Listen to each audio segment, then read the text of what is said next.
ma communauté, bonjour ma famille, quel plaisir de vous avoir nombreux autour de ce repas christocentrique.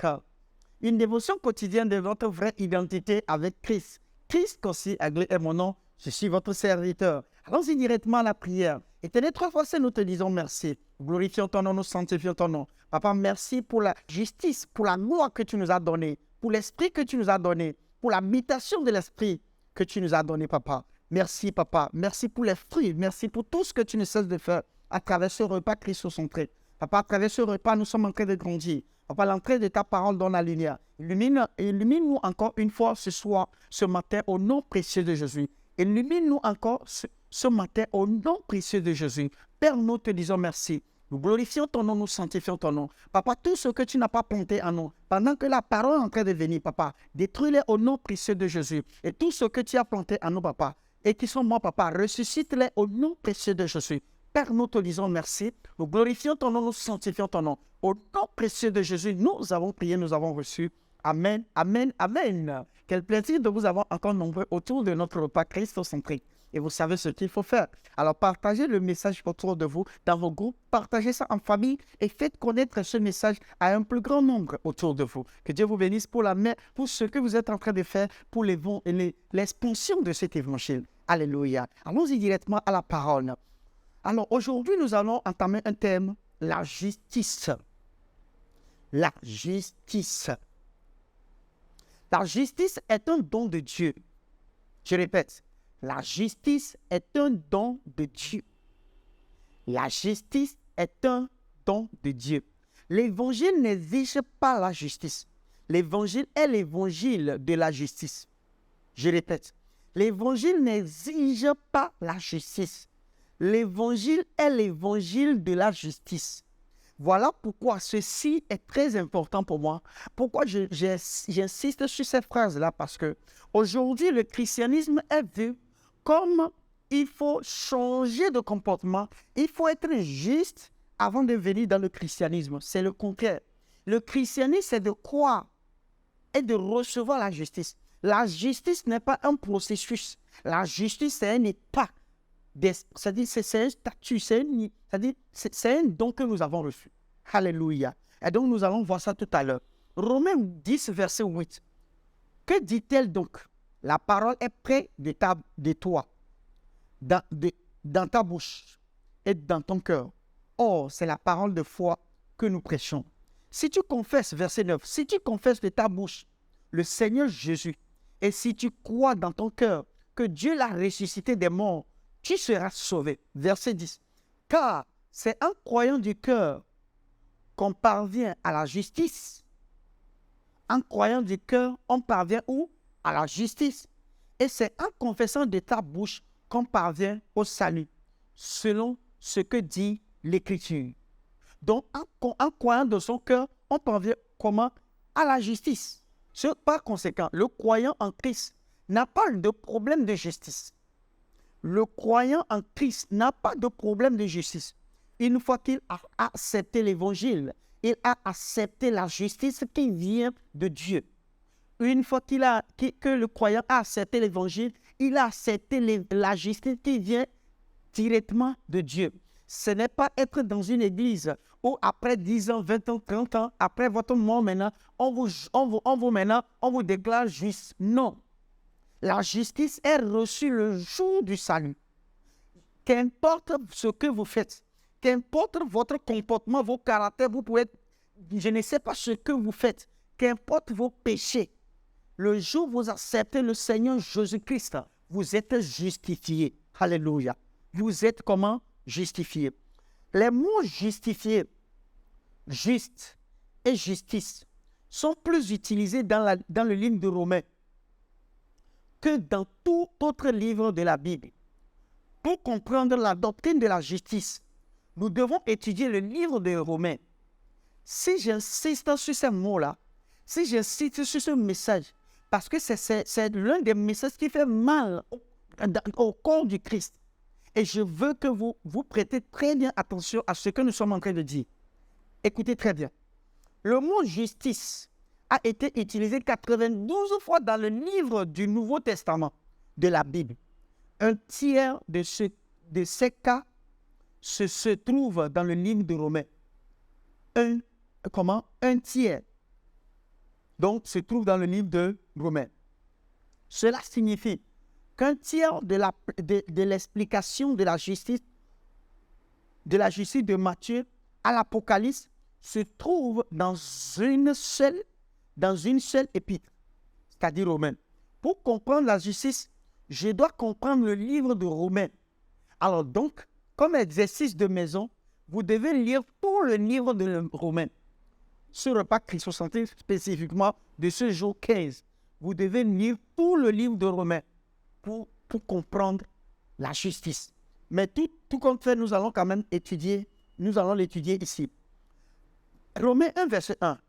Or, serviteur de Jésus-Christ, appelé à être apôtre, mis à part pour annoncer l'évangile de Dieu.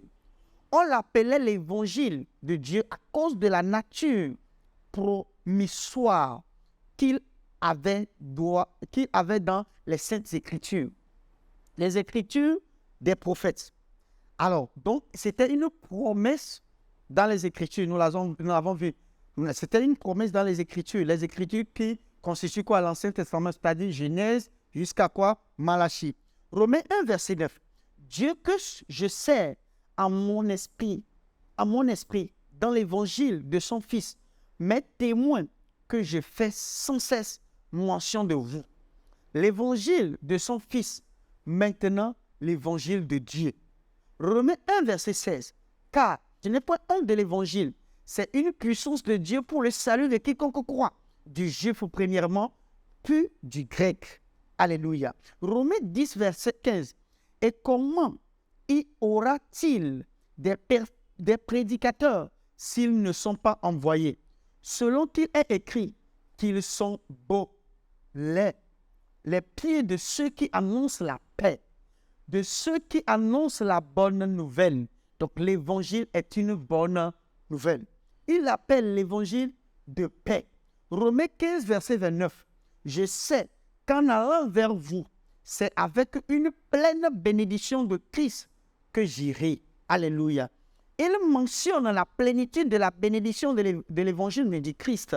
L'emphase, quand Paul mentionne l'évangile de Christ, encore et encore, il parle de la résurrection de Jésus.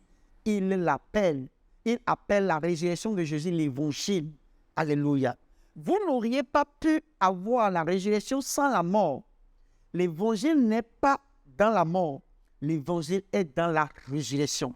Aujourd'hui, nous ne prêchons pas la mort seulement, la mort de Jésus. Nous prêchons sa résurrection. Nous prêchons un Dieu vivant. Alléluia. Mais nous savons qu'on ne peut pas avoir de résurrection sans la mort. Mais nous ne prêchons pas sa mort, nous ne prêchons pas son enseignement, nous prêchons sa résurrection. Marc 16 était le seul endroit où le mot évangile était utilisé dans les évangiles de la grande commission. Marc 16, verset 15. Puis il leur dit, allez partout dans le monde et prêchez la bonne nouvelle à toute la création. Matthieu 28, verset 19. Allez faire de toutes les nations des disciples, les baptisant au nom du Père, du Fils et du Saint-Esprit. Verset 20. Et enseignez-leur à observer tout ce que je vous ai prescrit. Et voici, je suis avec vous tous les jours jusqu'à la fin du monde. Luc 24, verset 47. Et que la repentance et le pardon des péchés seraient prêchés en son nom à toutes les nations, à commencer par Jérusalem. Jean 20, verset 22. Après ces paroles, il souffla sur eux et leur dit, recevez le Saint-Esprit. Verset 23. Ceux à qui vous pardonnerez les péchés, ils leur seront pardonnés. Et ceux à qui vous les retiendrez, ils leur seront retenus. Comment nous pardonnons des péchés et comment nous retenons des péchés? Quand nous allons pour prêcher et que la personne reçoit la bonne nouvelle et la personne reçoit Christ, vous avez aidé cette personne à pardonner ses péchés. Mais quand la personne refuse de vous recevoir, refuse de recevoir l'évangile que vous le prêchez, vous l'avez jugé, autrement dit, vous avez retenu son péché. Alléluia. C'est seulement dans Marc que le mot évangile a été utilisé. Allez et prêcher l'évangile à toute la créature. Pourquoi l'a-t-il appelé l'évangile? Il l'a fait parce qu'il leur était apparu après sa résurrection d'entre les morts. Nous avons vu qu'après la résurrection de Jésus, Jésus est apparu et voici un peu ce qu'il a dit à ses disciples. Verset 14. Enfin, il apparut aux 11 pendant qu'ils étaient à table et il leur reprocha leur incrédulité et la dureté de leur cœur parce qu'ils n'avaient pas cru ceux qu'il avait vus ressusciter. Nous connaissons un peu l'histoire. Allez-y lire tout le chapitre sur Luc 24 et vous allez voir toute l'histoire là-bas. Voyez l'emphase de Paul pendant qu'il prêchait dans Acte 13. Acte 13, 32. Et nous vous annonçons cette bonne nouvelle, que la promesse faite à nos pères, verset 33, Dieu l'a accomplie pour nous, leurs enfants, en ressuscitant Jésus selon ce qui est écrit dans le psaume 2e. Tu es mon fils, je t'ai engendré aujourd'hui. Alléluia. Ça se réfère à psaume 2, verset 7, pardon. C'est ce qu'il appelle l'évangile. Donc, l'évangile est la résurrection de Jésus. Revenons à Romains 1. Là, cette parenthèse que nous avons ouverte, c'est juste pour prouver que l'évangile, c'est la résurrection de Jésus. Maintenant, revenons à Romains 1, verset 16. Car je n'ai point honte de l'évangile. C'est une puissance de Dieu pour le salut de quiconque croit, du juif premièrement, puis du grec. Ainsi, l'évangile de Christ sera la bonne nouvelle de sa résurrection. Donc, l'évangile aujourd'hui, c'est la bonne nouvelle de la résurrection du Christ. Donc, quelqu'un ne peut pas dire qu'à 4 heures du matin, à 3 heures du matin, il se réveille pour prêcher l'évangile. Et tout ce qu'il sait dire, c'est de condamner des gens. Hé, réveillez-vous, venez à Christ, laissez vos péchés. Jésus arrive bientôt, Jésus revient bientôt. Ce n'est pas ça l'évangile. Quelqu'un qui est en train de faire ça est en train de faire une perte de temps inutile. Et la personne n'est pas en train de prêcher l'évangile. C'est-à-dire, la personne n'est pas en train de prêcher l'évangile. Et ou certains même qui se lèvent le matin pour dire, oui, dans cette chambre actuellement, je sais que vous êtes en train de faire quelque chose. Qu'importe ce que vous êtes en train de faire. Vous savez, si vous ne vous répandez pas, Jésus arrive, le feu dévorant vous attend. Quelqu'un qui est en train de vous prêcher comme ça, la personne n'est pas en train de vous prêcher l'évangile. L'évangile, c'est la bonne nouvelle de la résurrection de Christ. Alléluia. Christ est ressuscité pour tes péchés. Christ est mort pour tes péchés selon les Écritures. Il a été enseveli. Le 3e jour, il est ressuscité pour tes péchés selon les Écritures. Et il a été pris par le Père. Il a été glorifié par le Père. Alléluia. C'est ça l'évangile de Christ. Si vous êtes dans l'église et qu'on ne vous a pas prêché cela, sachez que vous n'êtes pas né de nouveau. Un pasteur peut être pasteur, 20 ans, 30 ans d'études, mais sans être sauvé. Si et seulement si ce pasteur croit à ce que je viens de dire. S'il ne croit pas en ça, ce pasteur n'est pas sauvé. Vous comprendrez avec moi que plusieurs personnes que vous pensez être sauvées aujourd'hui dans les églises ne sont pas sauvées parce qu'ils n'ont pas écouté le vrai évangile. Puisqu'ils n'ont pas écouté la bonne nouvelle. Certains sont dans des églises à cause du fait qu'ils ne veulent pas aller en enfer, parce qu'on les a prêché que l'enfer.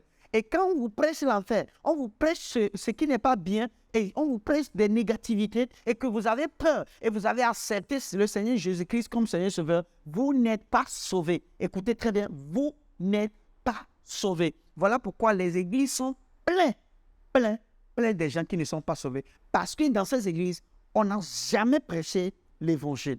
Et maintenant, par ce repas christocentrique, nous sommes en train de vous révéler ces choses. Et c'est le moment d'accepter ce que nous disons et être réellement sauvé et de suivre votre marche chrétienne avec Christ. Alléluia. Ainsi, l'évangile de Christ sera la bonne nouvelle de sa résurrection. Verset 17. Parce que quand lui est révélée la justice de Dieu par la foi et pour la foi, selon qu'il est écrit, le juste vivra par la foi. Observez qu'il identifie l'évangile avec la justice. Ainsi, un élément clé de la résurrection de Jésus est la justice. Romains 4, verset 25, lequel a été livré pour nos offenses et est ressuscité pour notre justification. Observez que chaque fois que vous entendez parler de justice, cela est lié à la résurrection, pas à la mort. Alléluia. 1 Corinthiens 15, verset 13. S'il n'y a point de résurrection des morts, Christ non plus n'est pas ressuscité. Verset 14. Et si Christ n'est pas ressuscité, notre prédication est donc vaine et votre foi est aussi vaine. Autrement dit, ces églises, il y a des églises aujourd'hui qui ne croient pas à la résurrection du Seigneur Jésus-Christ. Ces personnes-là, ces églises-là ne sont pas des églises de Christ. Je répète, si quelqu'un ne croit pas à la résurrection du Seigneur Jésus-Christ, cette congrégation n'est pas une église de Christ. Je répète, cette congrégation n'est pas une église de Christ. Parce que si Christ n'est pas ressuscité, ça veut dire que notre prédication est comment? Vaine, et donc notre foi aussi est vaine, alors que ce n'est pas le cas. Verset 17. Et si Christ n'est pas ressuscité, votre foi est vaine. Vous êtes encore dans vos péchés, alors que ce n'est pas le cas. Christ est ressuscité il y a 2000 ans. Gloire à Dieu. C'est ce qui nous donne le pouvoir aujourd'hui de parler avec conviction, de parler avec puissance, parce que nous avons des preuves. Moi qui suis ici, je suis une preuve vivante pour vous. Ah là là là là. Que Dieu vous bénisse, que Dieu soit avec vous. L'accent est mis sur la résurrection.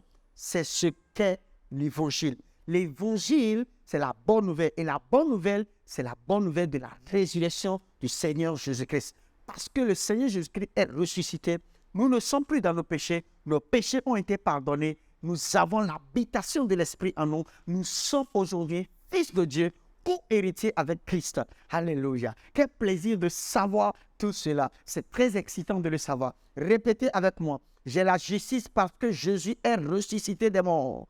J'ai la justice parce que Jésus est ressuscité des morts. Je ne suis plus dans mes péchés, puisque la justice de Dieu est venue par l'évangile de son Fils.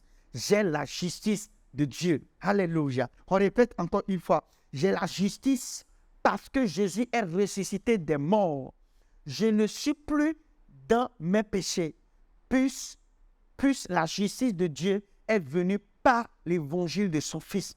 J'ai la justice de Dieu. Alléluia. Sachant aujourd'hui que si vous êtes né de nouveau, ça veut dire que vous avez cru à la résurrection du Seigneur Jésus-Christ et donc au pardon de péché. Vous n'êtes plus dans vos péchés. L'Esprit de Dieu habite en vous. L'Esprit de Dieu habite en vous. C'est la preuve que la justice, vous avez reçu, c'est la justice le jour où vous avez reçu Christ. Quel plaisir de savoir que la justice n'est pas liée aux œuvres. La justice n'est pas une continuité, quelque chose qu'il faut faire pour arriver. La justice est reçue par la foi en Christ. Le jour où vous avez reçu Christ, vous avez ici été justifié. Alors répétez aussi encore avec moi, je suis juste en Christ.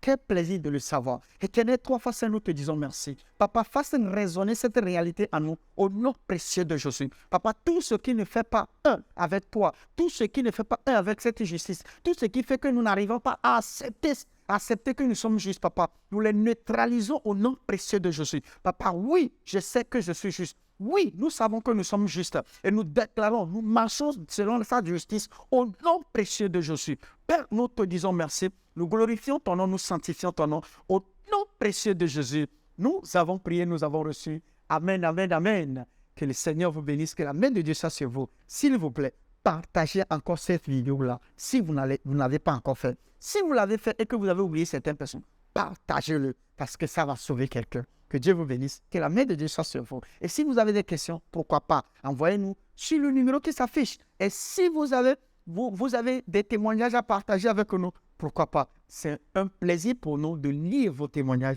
Ça nous fortifie. Et pourquoi pas pour l'avancement du travail. Que Dieu vous bénisse, que la gloire de Dieu soit sur vous. Demeurez dans la justice. Je vous aime, je vous respecte. Que Dieu soit avec vous. Bonne journée. Tout en espérant vous voir demain à la même place sur la même plateforme. N'oubliez pas, je suis Christ Cossé-Aglé. Je vous dis, le royaume des cieux est en puissance. Amen. Amen. Je vous aime. Très bonne journée à vous. Alléluia. Hello.